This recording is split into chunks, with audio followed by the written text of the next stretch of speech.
लखनऊ में स्वच्छ भारत अभियान के तहत उत्तर प्रदेश को देश में प्रथम स्थान पर लाने की कवायद जारी है। स्वच्छता सर्वेक्षण के मामले में यूपी के 2 शहर प्रयागराज और वाराणसी को साफ शहरों की सूची में शामिल किया गया है। इसी क्रम में यूपी सरकार के नगर विकास मंत्री AK शर्मा ने बताया कि स्वच्छता के मामले में उनका प्रयास है कि उत्तर प्रदेश को देश में प्रथम स्थान पर लाया जाए। साथ ही उन्होंने कहा कि अयोध्या में लगातार साफ सफाई के कार्य को आगे बढ़ाया जा रहा है और अयोध्या में सौर ऊर्जा के माध्यम से 24 घंटे बिजली पहुंचाई जा रही है।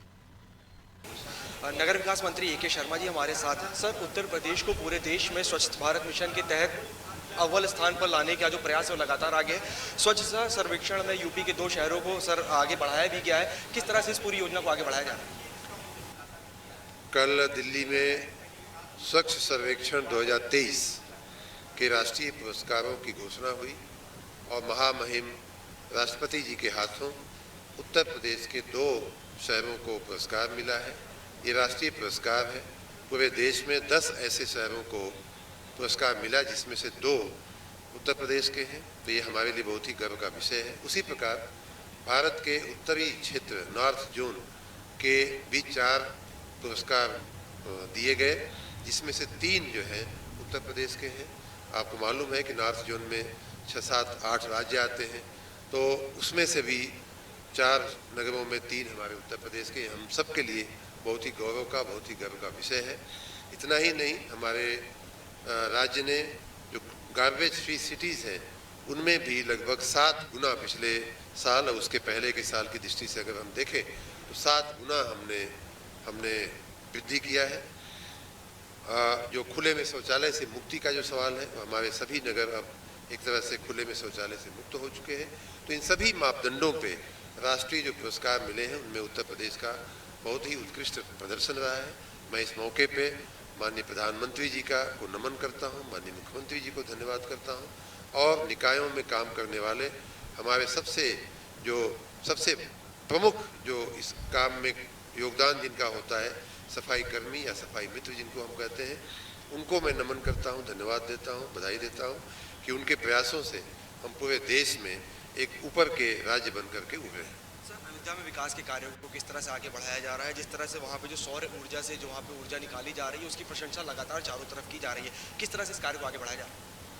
अयोध्या में हमारे नगर विकास विभाग के अनेक कार्य चल रहे हैं, जिसमें गलियों को चौड़ा करना, सड़कों को चौड़ा करना, जो कच्ची पतली गलियाँ थी उनको ठीक करना, पक्का करना, सुशोभित करना, सड़कों को चौड़ा करना, ये सारे कार्य हो रहे हैं। हमने अतिरिक्त मैन पावर, अतिरिक्त मशीन, पैसा, सब कुछ अयोध्या को दिया हुआ है कि आने वाला जो प्राण प्रतिष्ठा महोत्सव है उसको हम और भी भव्य और दिव्य बना सकें। साथ ही ऊर्जा के और सौर ऊर्जा का आपने पूछा, तो उसमें मैं बताऊं कि बिजली के क्षेत्र में चूँकि अयोध्या एक पुरातन नगरी थी, पुराना नगर था, तो उसकी व्यवस्थाएँ भी उसी तरह से पुरानी थी। जर्जर तार, लटके हुए तार, सामान्य दृश्य था वहाँ का।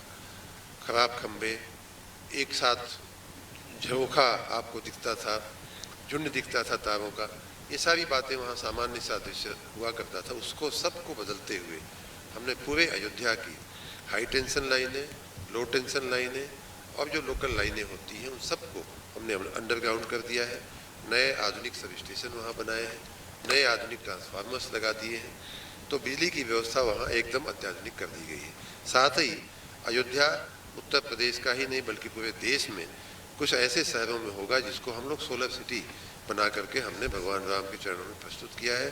भगवान राम सूर्य के उपासक थे, तो उनकी सेवा में हमने ये भी एक काम किया है और बहुत अच्छा उसका परिणाम, जैसा कि आपने कहा कि वहाँ 40 मेगावाट का सौर ऊर्जा का संयंत्र हम लोग लगा रहे हैं, जिसमें से 10 मेगावाट लगभग तैयार हो चुका है और 50 जगहों पे आपको सोलर ट्री शाम को जलता हुआ 50 चौराहों पे, जंक्शंस पे आपको दिखाई दे जाएगा।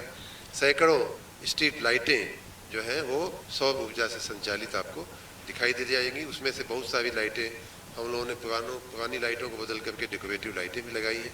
तो इस प्रकार अयोध्या अपनी पौराणिकता को बरकरार रखते हुए, अपनी सांस्कृतिक जो विरासत उसकी थी उसको बरकरार रखते हुए हम लोग माननीय प्रधानमंत्री जी, माननीय मुख्यमंत्री जी के आशीर्वाद से उसे आधुनिक नगर बनाने का भी प्रयास कर रहे हैं। हमारे साथ नगर विकास मंत्री ए के शर्मा जी, जिन्होंने साफ तौर से बताया कि स्वच्छ भारत मिशन के तहत लगातार इस अभियान को आगे बढ़ाया जा रहा है। इसके साथ ही अयोध्या में जो तमाम विकास के कार्य हैं वो इनके विभाग द्वारा खुद सुनिश्चित किए जा रहे हैं। इन्होंने साफ तौर से बताया कि अयोध्या में जिस तरह की जो स्थिति थी उसको बेहतर दुरुस्त करते हुए लगातार वहाँ पर सौर ऊर्जा के जरिए जो बिजली पहुँचाई जा रही है उससे लोगों को लाभ हो रहा है। विजुअल समीर कनकी के साथ हूँ, पांडे नारी टीवी, लखनऊ।